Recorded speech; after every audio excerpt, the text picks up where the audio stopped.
Bismillahirrahmanirrahim. Assalamualaikum warahmatullahi wabarakatuh.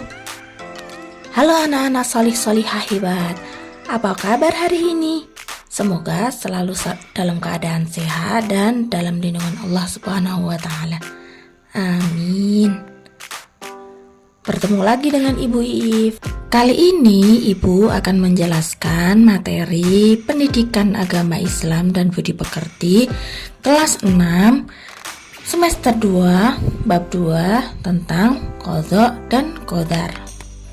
Nah, sebelum dimulai mari kita berdoa terlebih dahulu ya. Berdoa, mulai. A'udzu billahi minasyaitonir rajim. Bismillahirrahmanirrahim. Raditu billahi rabba wa bil islami dina wa bi Muhammadin nabiyya wa rasula. Rabbi zidni ilma warzuqni fahma. Amin ya rabbal alamin. Sebelum pembelajaran, Ibu akan menjelaskan tentang tujuan pembelajaran terlebih dahulu ya, yang nantinya kalian anak-anak diharapkan dapat yang pertama memahami pengertian qadha dan qadar. Yang kedua, mengetahui contoh qadha dan qadar. Yang ketiga, membiasakan perilaku yang mencerminkan orang beriman kepada qadha dan qadar. Yang keempat, memahami macam-macam takdir. Dan yang terakhir, yang kelima, mengetahui hikmah beriman kepada qadha dan qadar. Kita memasuki ke pembelajaran tentang memahami makna qadha dan qadar. Yang pertama yaitu qadha. Qadha menurut bahasa memiliki beberapa arti, yaitu hukum, ketetapan, kehendak, pemberitahuan, dan penciptaan.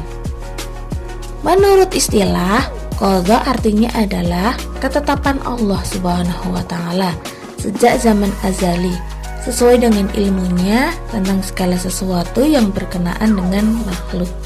Allah juga menjelaskan qadha di dalam Quran surat Al-Hadid ayat 22,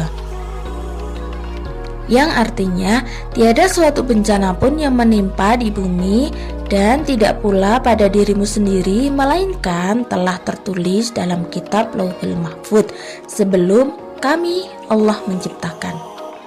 Sesungguhnya yang demikian itu adalah mudah bagi Allah. Berdasarkan Al-Quran surat Al-Hadid ayat 22 tadi, bencana yang menimpa di bumi adalah salah satu bagian dari ketentuan Allah Subhanahu wa Ta'ala. Dan Allah Subhanahu wa Ta'ala dapat dengan mudah menimpakan suatu bencana kepada siapapun dan dimanapun. Dengan demikian, sebagai seorang muslim yang beriman kepada qadha, kita harus meyakini sepenuh hati bahwa Allah Subhanahu wa Ta'ala memiliki kehendak dan ketetapan atas semua makhluknya. Allah Subhanahu wa Ta'ala berkehendak menurunkan rahmat yang besar berupa hujan agar tumbuhan dapat tumbuh dengan subur.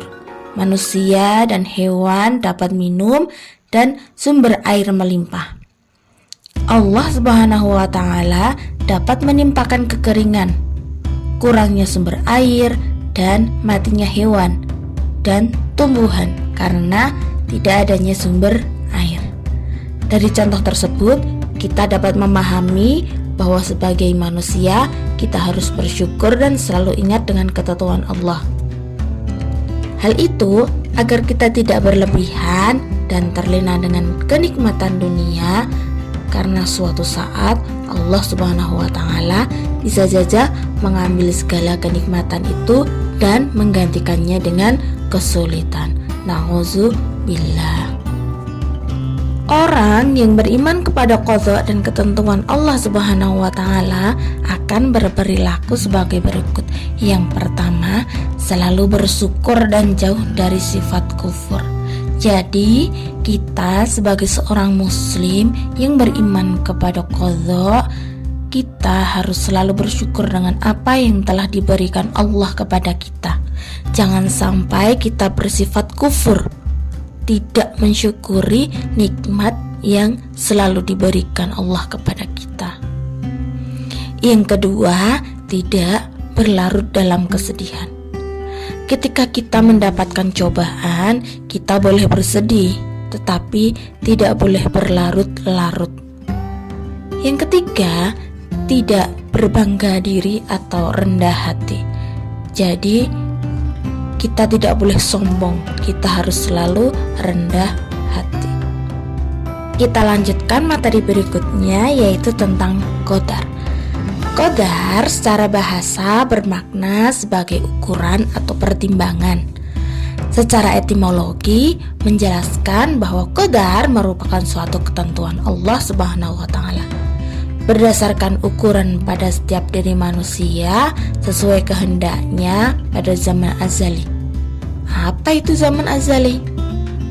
Zaman azali adalah zaman di mana hanya ada Allah Subhanahu wa taala saja. Namun, ketetapan dan takdir, qadha dan qadar sudah ada. Seperti yang Allah jelaskan di dalam Quran surat Al-Qamar ayat 49. A'udzu billahi minasyaitonir rajim. Bismillahirrahmanirrahim. Inna kulla syai'in khalaqnahu biqadar. Yang artinya, sesungguhnya kami menciptakan segala sesuatu menurut ukuran. Surat Al-Qamar ayat 49 menjelaskan bahwa segala yang ada di dunia ini sudah diciptakan dan diukur oleh Allah Subhanahu wa taala.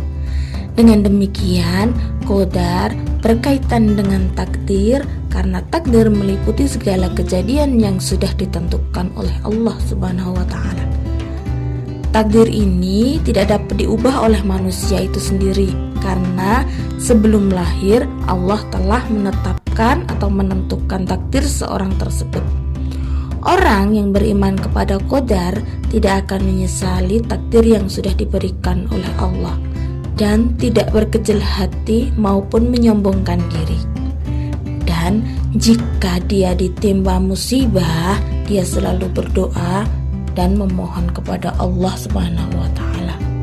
Sedangkan takdir itu dibagi menjadi dua, yaitu takdir mu'allaq dan takdir mubram. Yang pertama kita akan membahas takdir mu'allaq. Takdir mu'allaq yaitu takdir atau ketentuan Allah Subhanahu wa taala yang erat kaitannya dengan ikhtiar atau usaha manusia. Takdir ini biasanya berhubungan dengan nasib seseorang. Misalnya, seseorang bercita-cita ingin menjadi guru. Untuk mencapai cita-citanya, dia harus berusaha, belajar dengan tekun, dan akhirnya dia berhasil mewujudkan cita-citanya. Ibu berikan beberapa contoh tentang takdir mu'allaq. Yang pertama yaitu kepandaian yang diperoleh karena rajin belajar. Yang kedua, kekayaan yang diperoleh karena rajin berusaha dan bekerja. Yang ketiga, kesehatan yang diperoleh karena menjaga pola makan dan olahraga. Untuk takdir yang kedua yaitu takdir mubram.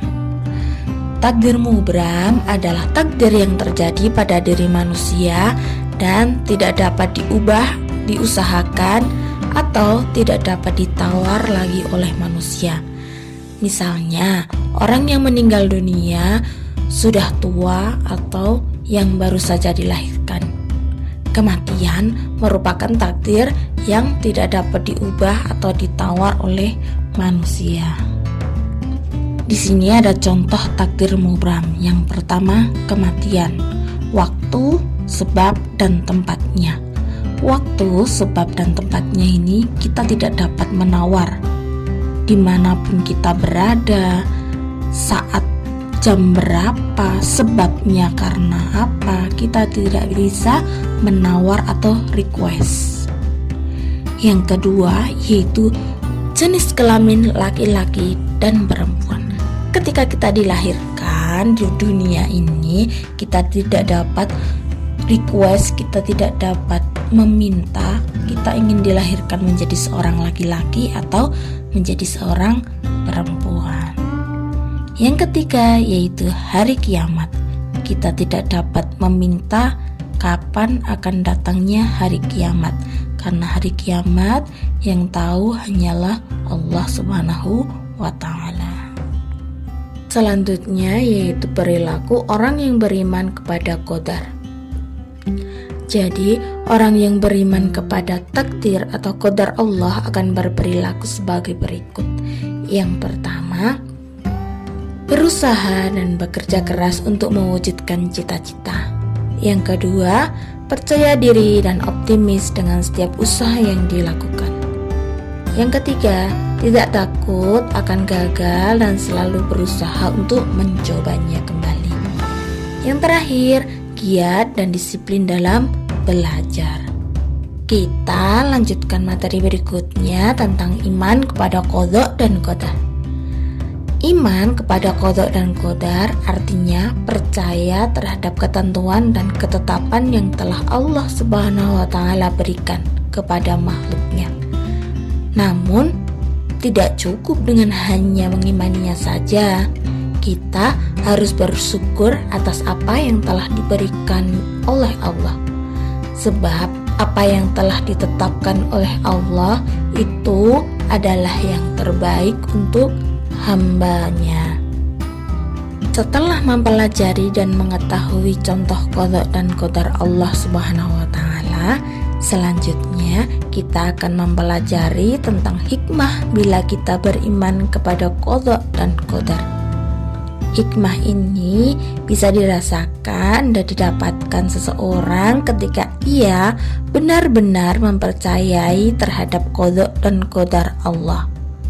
Nah, hikmahnya beriman kepada qadha dan qadar yang pertama yaitu melatih kesabaran, bersyukur, dan tawakal.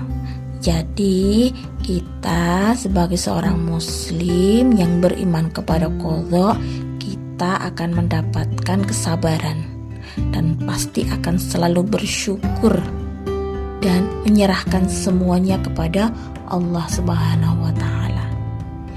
Yang kedua yaitu menghilangkan sikap putus asa, keluh kesah, dan ujub. Jadi kita menghilangkan sikap putus asa kita, keluh kesah, dan sombong atau membanggakan diri. Yang ketiga yaitu membuahkan ketentraman hati dan jiwa dalam hidup. Jadi ketika kita sudah sabar, bersyukur, menyerahkan diri semuanya kepada Allah, tidak pernah putus asa, tidak pernah berkeluh kesah, tidak juga memiliki sikap ujub, kita akan mendapatkan ketentraman hati dan jiwa. Dan yang terakhir yaitu selalu optimis dan giat dalam bekerja. Kalau hati kita sudah tentram, jiwa kita sudah tentram, kita pastinya akan optimis dan giat dalam bekerja maupun belajar. Nah, sampai di sini dulu ya anak-anak hebat pembelajaran pada kali ini. Ditunggu video-video pembelajaran berikutnya. Dari Bu Iif cukup sekian. Apabila ada kesalahan mohon maaf. Kita akhiri dengan membaca hamdalah bersama-sama. Alhamdulillahi Rabbil Alamin. Terima kasih. Jazakumullahu khairan katsir. Jangan lupa belajar, salat 5 waktu, dan jaga kesehatan. Diakhiri, wassalamualaikum warahmatullahi wabarakatuh.